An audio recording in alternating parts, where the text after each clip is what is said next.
Assalamualaikum warahmatullahi wabarakatuh.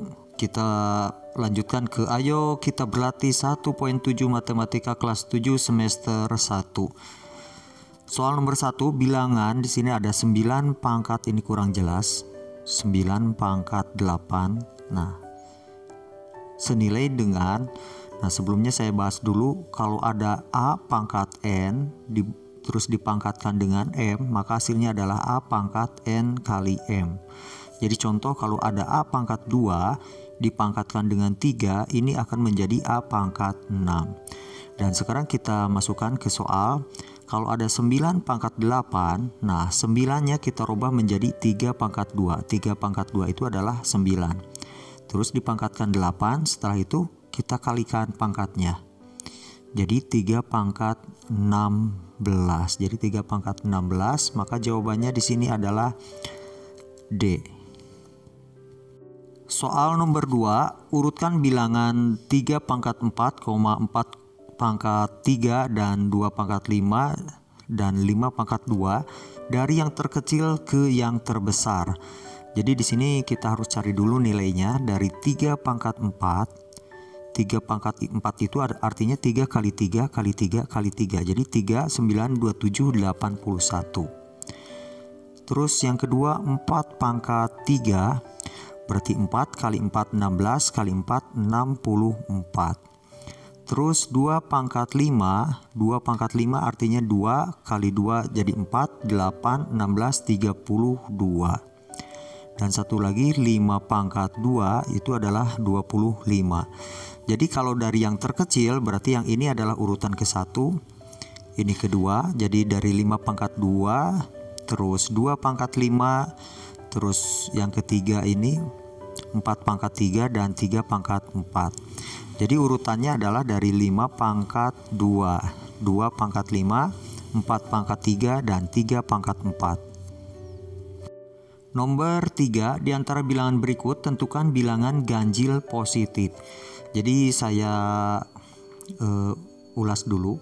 Kalau ada suatu bilangan berharga negatif, berharga negatif, terus dipangkatkan dengan pangkat genap, dengan pangkat genap, maka akan menghasilkan bilangan genap. Jadi artinya di sini yang bagian A, perhatikan minus 111 pangkat 88. Ini adalah bilangan negatif dipangkatkan dengan bilangan genap. Genap itu contohnya 88 yang habis dibagi 2, maka akan menghasilkan bilangan positif.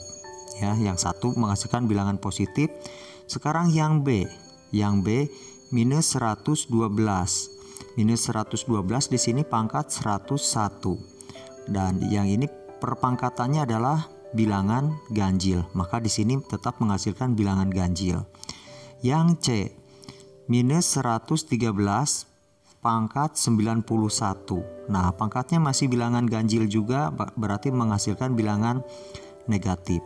Dan yang D pangkat minus 114,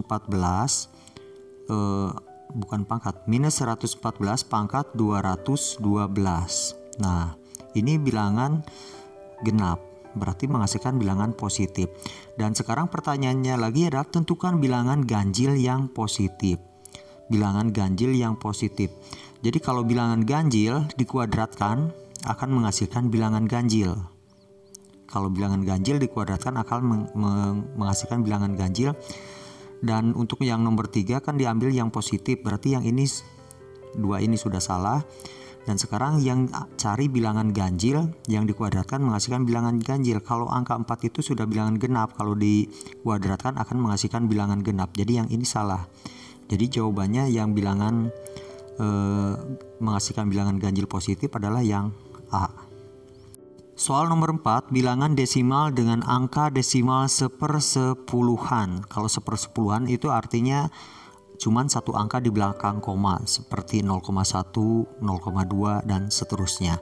Dan di sini dari akar 8. Nah, perhatikan yang akar 8, berarti kita ini sebenarnya harus dicari nilai dari akar 8. Akar 8 itu sama saja dengan 4 dikali 2, yang 8 itu sama dengan 4 dikali 2. Dan akar 4 itu Yang ini berarti diurai menjadi akar 4 dikali akar 2. Dan akar 4 ini berarti nilainya 2 dan akar 2 itu adalah 1,4. Jadi nilainya 2 kali 1,4 adalah 2,8. Dan ini adalah satu desimal. Berarti yang cari yang nilainya 2,8 adalah D.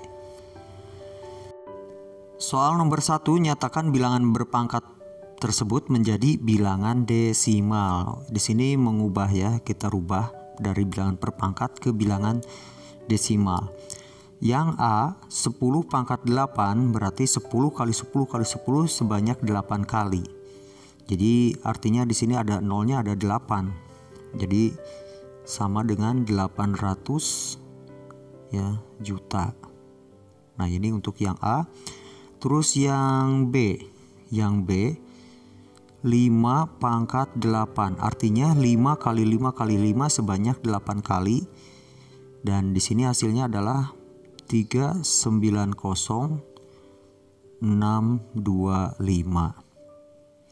Dan untuk yang C minus 10 pangkat 6 artinya minus 10 kali minus 10 kali minus 10 6 kali.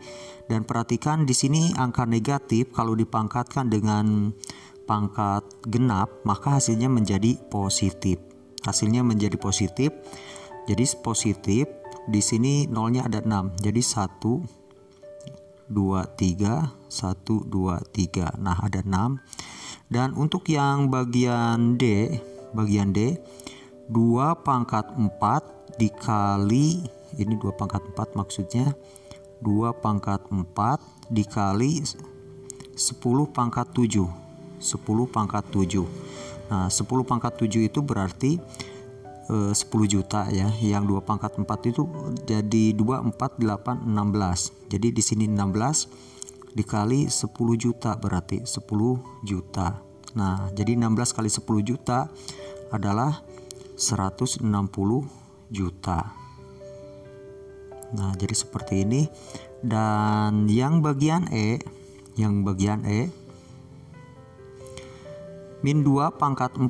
Kalau di sininya bilangan dasarnya negatif dipangkatkan dengan genap, maka hasilnya menjadi bilangan positif.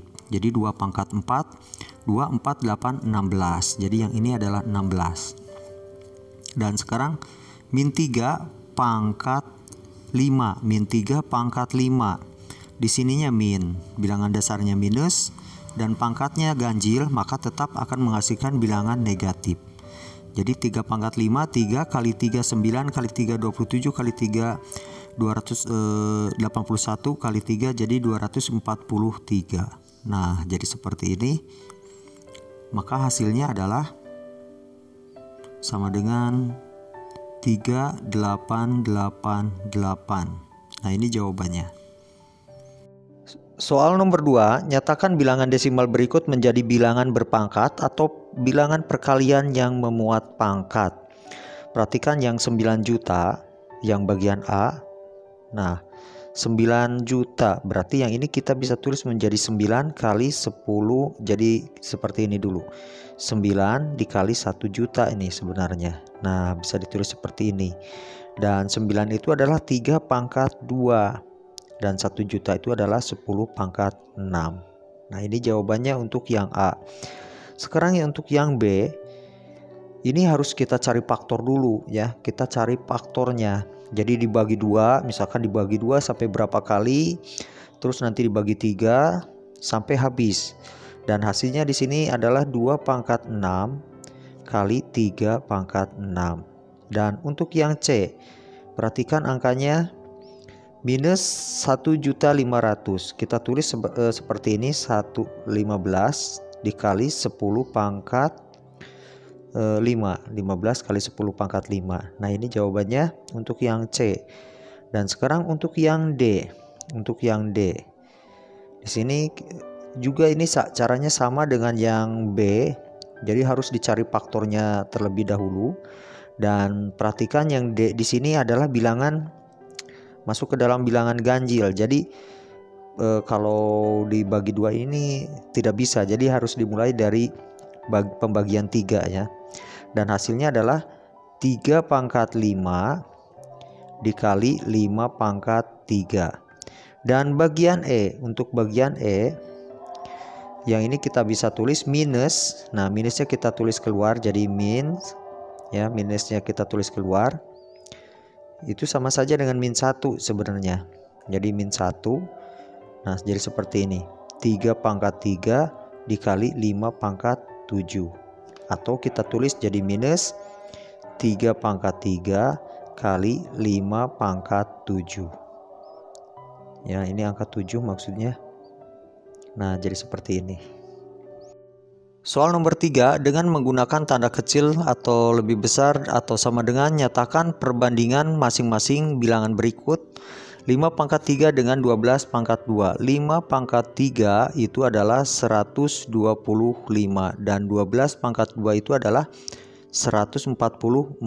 Maka yang ini jelas lebih besar. Untuk yang B 10 pangkat 8 ini dengan 8 pangkat 10. Ini harus dihitung pakai kalkulator dan hasilnya seperti ini. Dan yang C 1000 pangkat 100 dengan 1000 pangkat 99. Ini bilangan dasarnya sudah sama-sama 1000. Jadi yang 100, yang ini 99. Jadi otomatis sudah, nah, tandanya lebih besar. Untuk yang D 99 pangkat 100 dan 100 pangkat 100, ya, otomatis bilangan dasarnya sudah kecil, lebih kecil dari 100 dan pangkatnya sama, berarti yang ini, nah, tandanya lebih kecil, ya. Untuk yang E 300 pangkat 301 dengan 301 pangkat 300. Ini tandanya seperti ini. Untuk yang F, nah, semakin besar bilangan yang pembaginya, maka nilainya akan semakin kecil. Jadi di sini nilai yang lebih kecil itu adalah yang ini, angkanya yang lebih kecil berarti menjadi lebih besar karena dalam bentuk 1/per. Dan untuk yang G, yang ini tandanya, nah, seperti ini. Ini 2 diibaratkan dengan pangkat 3. Sekarang dibalik, dengan 3 diibaratkan dengan pangkat 2. Nah, jadi hasilnya seperti ini untuk soal nomor 3. Soal nomor 4, tentukan bilangan berpangkat genap atau ganjil.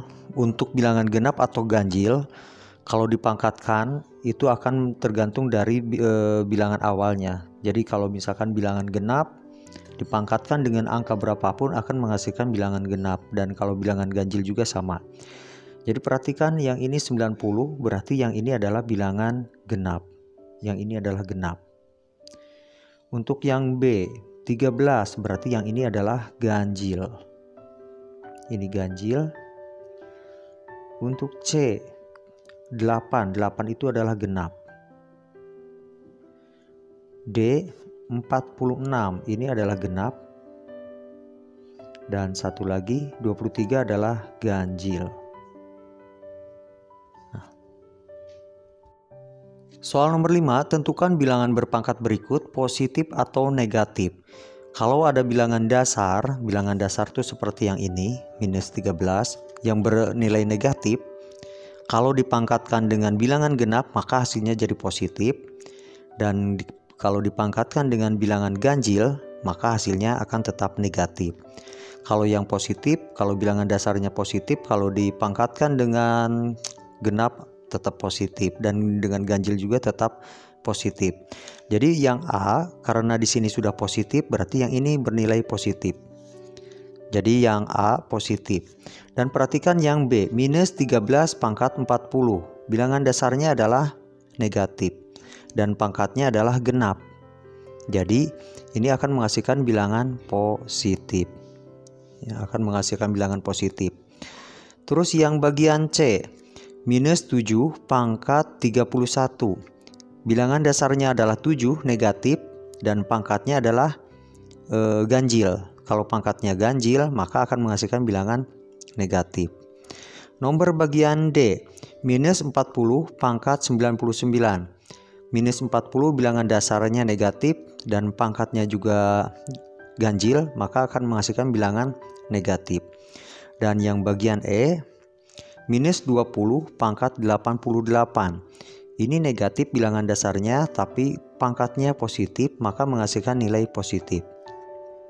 dikali ini bilangan dasarnya negatif dan pangkatnya di sini pangkat 9 ganjil, maka akan menghasilkan nilai negatif.